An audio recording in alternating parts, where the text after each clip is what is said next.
Espero que o som esteja bom, porque estou gravando com o gravador na mão. Dia 31 foi um dia um pouco diferente. A gente acordou e o dia estava bem tranquilo, bem silencioso, como quase todos os dias são. E a gente passou boa parte da manhã aqui na florestinha, junto com o Vayu e a Deva, brincando, tomando sol, explorando, beijando muito a Deva, como sempre. Sempre gostei de beijar muito ela. E o dia estava muito gostoso. Muito parecido com esse, na verdade. Bem frio, por conta do outono, né, e a chegada do inverno. E com o céu super aberto. Essa época, o céu fica completamente aberto, sem quase nenhuma nuvem. E com esse ar gelado, então é muito gostoso tomar sol. E a gente ficou por aqui. Boa parte da manhã, acho que a manhã inteira. A gente ficou um pouco também perto de casa, a Deva tomando seu solzinho, como sempre, ela sempre gostou dessa estação. Eu sempre gostei dessa estação, porque é realmente muito gostoso tomar sol no inverno. É muito diferente tomar sol no verão, né? A gente quase não consegue ficar no sol direito, porque o ar fica muito pesado, fica quente. E teve um momento específico desse dia que foi muito diferente. Pode parecer simples para vocês, mas é que, considerando que foi a Deva que fez, é realmente uma coisa assim, uma surpresa. O Vayu deitou no deck, tomando ali o sol dele, e a Deva foi até ele e deitou muito pertinho dele. Pode parecer simples, mas não é. A Deva nunca fez isso. Na verdade, ela fazia o contrário. Quando ela estava deitadinha em algum canto, o Vayu vinha até ela para deitar perto dela, porque ele é mais carente, ele é mais carinhoso com ela. E ela saía, mudava, assim, ficava uma boa distância dele. A Deva é vira-lata misturada com chow-chow, né? E o chow-chow, ele é realmente muito independente. As características do chow-chow eram muito evidentes nela. Então ela era muito independente, a gente passeava e ela ficava à distância, uma longa distância assim da gente. A primeira coisa que ela fazia era explorar, entrar dentro do mato assim, enquanto o Vayu ficava me rodeando. Dá pra ver aí nos vídeos, né? O Vayu sempre muito perto de mim e ela um pouco distante, justamente porque ela gostava de ser mais independente mesmo, é característica, né? E bom, nesse dia 31, mês passado, por volta das 7 horas, a gente tinha acabado de ver um filme. Eu, na verdade, revi Manchester à Beira-Mar, que é um filme super pesado, eu acho que com o tema mais pesado que pode existir. Eu acho que talvez não tenha um tema tão denso e complicado de se abordar. Mas Manchester à Beira-Mar é um filme lindíssimo. A forma como ele trata esse tema é uma forma muito sutil, então acaba contrastando, sabe, o conteúdo com a forma do filme. É um filme lindo, então eu queria mostrar pro Caio e eu acabei revendo o filme, sempre muito bom. E aí a gente terminou de ver o filme, eu tava preparando a janta e eu escutei um gemidinho com um latidinho assim, um latido estranho. E eu já gritei desesperadamente para Deva. Sabia que era ela que estava fazendo esse latidinho. E aí ela olhou pra gente assim. Ela estava deitada no deck, umas 7 horas. E ela olhou pra gente com aquele latidinho, aquele gemido, ainda deitada. E em questão de segundos, ela apagou, ela desmaiou. E aí eu fiz aquela massagem cardíaca nela, eu já tava assim, desesperado, eu já tava gritando, tava muito tenso. E eu fiz a massagem cardíaca nela e ela deu 2 suspiros na minha mão e não voltou. A Delva foi embora no dia 31 e eu, por mais que eu queria, né, que ela tivesse ficado um pouco mais com a gente, eu agradeço muito a Deus de ter me dado ela de presente. Eu realmente sinto que foi um presente porque eu não sabia que ela tinha algum problema cardíaco. Todos os exames que a gente fez nela, uma época, davam super bons, assim. A veterinária chegou a elogiar muito a saúde dela. E ela é uma vira-lata, então a gente sempre acha que eles são mais fortes, né? Na verdade, eu sempre me preocupei muito mais com o Vayu do que com ela. Porque as pessoas comentam que cachorro de raça geralmente tem alguns probleminhas, né? Pensei que não tava gravando, ainda bem que tá. A gente não sabia, então, que ela tinha esse probleminha. E a gente levou ela no veterinário, provavelmente ela já tinha ido. Mas a gente levou ela no veterinário 24 horas em outra cidade, meia hora depois, porque é um pouquinho longe. E a veterinária falou, e a gente achou que era, sei lá, uma picada de aranha, uma picada de cobra, alguma coisa assim. E a veterinária falou, olha, não tem nenhuma cobra, nenhuma aranha que poderia fazer isso, né? Em 5 segundos ela desmaiar e não voltar, isso não tem como. Uma jararaca picou o Vayu quando ele tinha uns 8 meses, eu acho. E demorou, sabe, pra ele realmente sentir alguma coisa. Na verdade, eu acho que ele nem sentiu nada. A gente levou ele rapidão também no veterinário e ele ficou lá 24 horas e deu tudo certo. E ele era bebê, né, 8 meses, e por uma jararaca. E eu nunca mais vi cobra nenhuma ou aranha perigosa aqui, mas de qualquer forma, mesmo se fosse perigoso, levaria algum tempo. Então, provavelmente, ela tinha alguma coisa no coração, ou não sei, alguma coisa que a gente realmente não notou. No exame de sangue não mostrava, e o coraçãozinho dela, eu não senti ele descompassado, nem algo do tipo. Mas enfim, ela se foi, essa é a questão.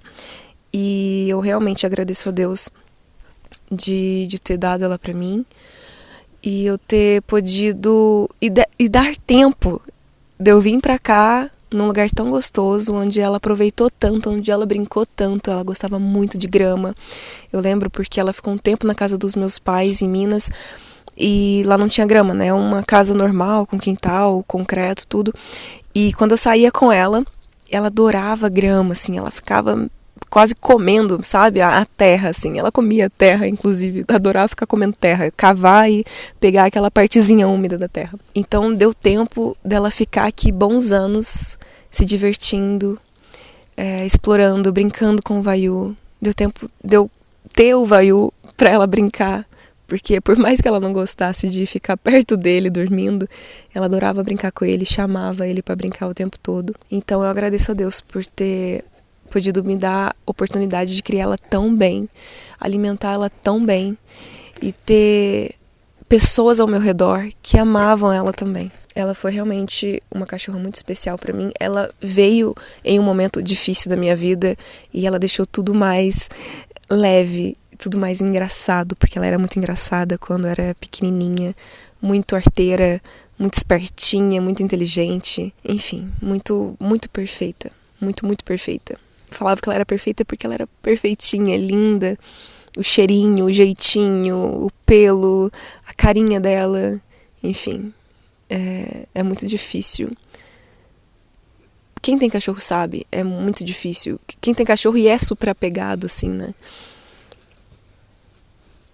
Mas, novamente, eu realmente só tenho a agradecer a Deus e as pessoas ao meu redor que amaram a Deva assim como eu e sempre cuidaram bem dela quando eu precisei sair. A minha vizinha, os meus pais, o Caio, porque ela sempre foi muito, muito, muito, muito especial mesmo. E o bom é que ela não sofreu nenhum acidente, não foi atacada, provavelmente não sofreu e foi, como diz o Caio, a forma mais amena possível dela ir embora. É por isso que ela não apareceu no vídeo anterior e nem vai aparecer nos próximos, que ela foi embora, tá pertinho de Deus, e é o que eu acredito, ou pelo menos é o que eu quero acreditar. Eu chorei muito nos primeiros dias, mas agora eu já tô bem melhor, eu consigo lembrar dela e sorrir, enfim. Felizmente ela não tá com a gente, mas eu prometo que ela foi muito, muito, muito bem cuidada, ela foi muito amada, e é isso que importa, né? As boas lembranças.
Eu queria mostrar para vocês os 2 livros que eu estou lendo esse mês.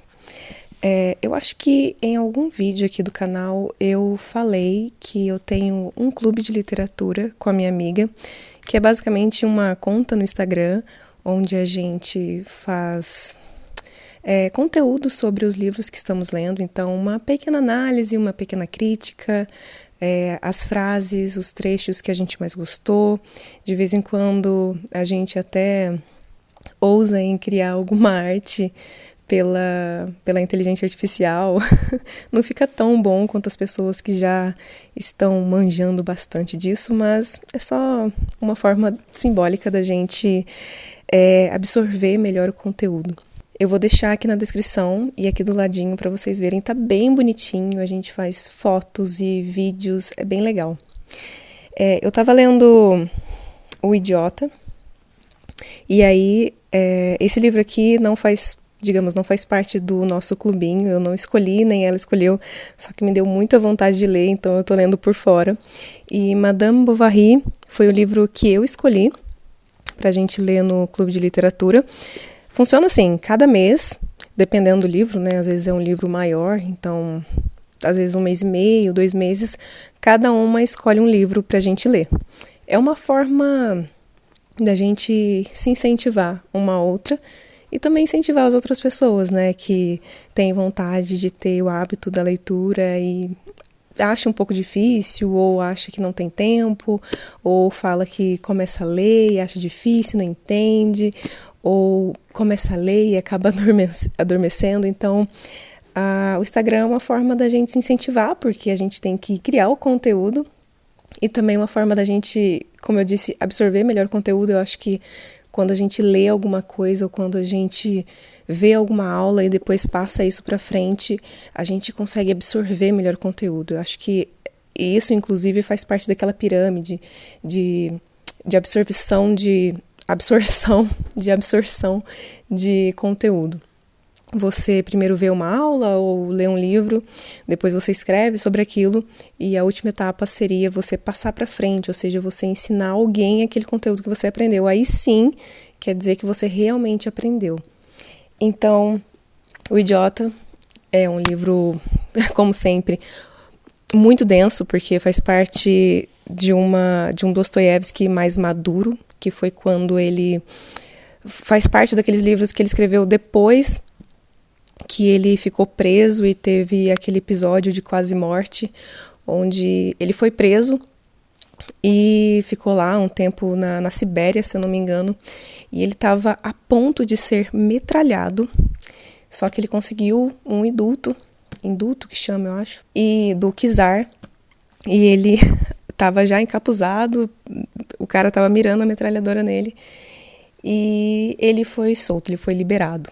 Depois disso, ele escreveu alguns livros, né? O Idiota, Irmãos Karamazov, que foi seu último, O Crime e Castigo, se eu não me engano, O Adolescente também foi depois desse episódio. E tem mais alguns outros, Os Demônios, que foi um livro que eu li recentemente, muito, muito complicado, muito difícil. Não difícil o conteúdo em si, eu acho que o conteúdo você entende, mas tem sim muitas referências que você acaba não absorvendo porque faz parte daquela época. Então, só quem manja muito de história pode entender assim de uma vez. Mas caso você não entenda tanto de história, principalmente ali sobre a Rússia, você fica um pouco na superfície. Mas a gente tem internet para isso, né? A gente pode pesquisar, tem as notas de rodapé, enfim, que ajudam bastante. E O Idiota,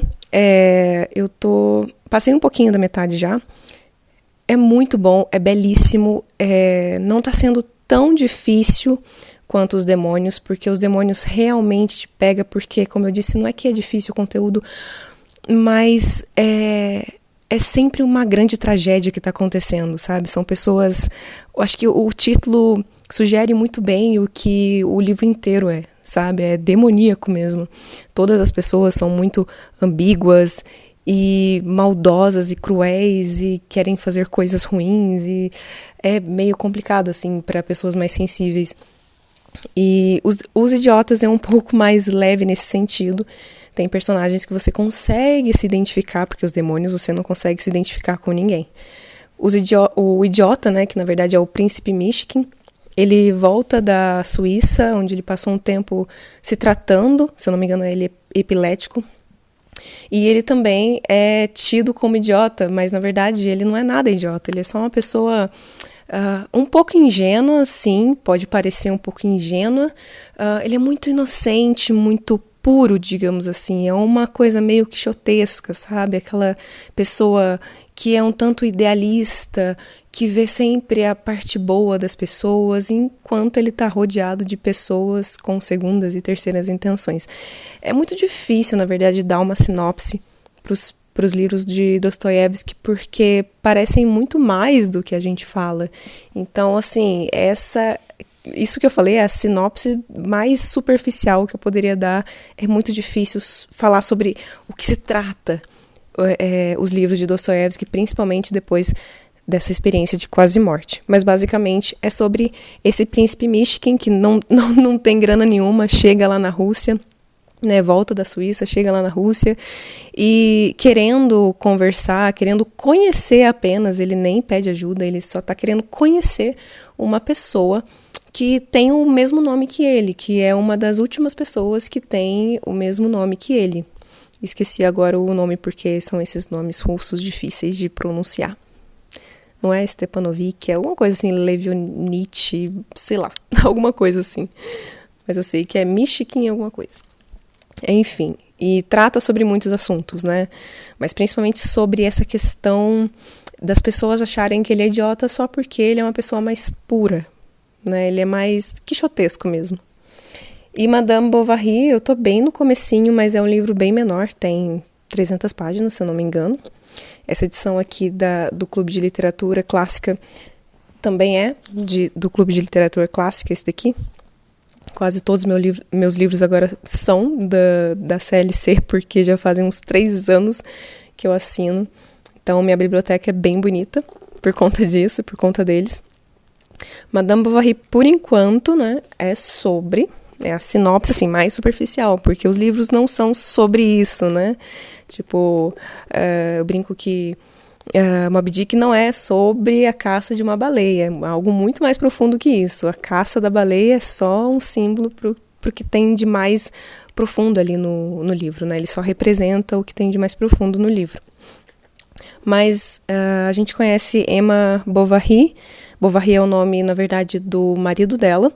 E é uma mulher muito sonhadora, que viveu desde pequena lendo livros de romance, livros que um homem maravilhoso, guerreiro, andava de cavalo branco, ia ao encontro dela, e essas coisas de aventuras românticas. Então ela idealizou muito a vida dela a partir dessas leituras. E quando ela se casa com o Bovary, esqueci agora o nome dele de novo, ele é um médico, né? Inclusive é um cara muito bom, não é um cara ruim, pelo menos ele não fez nada de mal, assim, nada demais no livro. Ele é só um cara realmente comum que passou a vida diferente dela, meio invisível, e quando ele era visível as pessoas taxavam ele também de um grande idiota e lerdo e bobo e sabe, essas coisas. Ele vivia sofrendo bullying com as pessoas, pelas pessoas. Então, ele é uma pessoa comum, tranquila, um médico muito bom, que ama muito a Emma. Ele perdeu a sua ex-esposa, ela teve, acho que um câncer, alguma coisa assim, ou ela morreu do coração, e era uma pessoa ciumenta até. Aí ele conhece a Emma, que é muito bonita, e ele começa realmente a amar ela. E realmente, até onde eu tô, ele não fez nada demais, mas eu sei que a Emma vai fazer algumas coisas, porque ela se tornou agora uma pessoa bastante fria e bastante distante dele. Ela já começa a ter umas ideias um pouco adúlteras, digamos assim. Não sei exatamente o que vai acontecer, eu tenho uma leve impressão que ela vai acabar traindo ele, mas também não é um livro sobre adultério, não é um livro sobre uma moça que está à frente a seu tempo, não é nada disso, é também, com certeza, muito mais profundo que isso, né? Também não acredito que ela está somente com depressão ou algo assim. Eu acho que à primeira vista pode parecer que ela começa a ter uma leve depressão ali, não sei se existe leve depressão, mas enfim. Mas eu acho ainda que, igual eu falei para a Tainá, né, para minha amiga, ela acha que é uma depressão, mas eu acho que ela é tipo um ser que não tem lugar no mundo. E eu acho que vai além de uma depressão, ou de uma tristeza, ou de uma frustração. Vamos ver, né, o que vai dar. Mas esses são os 2 livros que eu estou lendo, indico muito. Indico, na verdade, todos do Clube de Literatura. Eles não me decepcionaram nenhuma vez. Todos os livros que eu li até agora são maravilhosos. Não à toa, são clássicos, né? Então, espero que vocês tenham gostado. Eu vou filmar mais de pertinho para vocês verem ele. Tem várias ilustrações bem bonitas e cada livro tem uma ilustração única, sabe? Uma linguagem única de ilustração, o que torna tudo muito mais gostoso, muito mais delicioso de ler.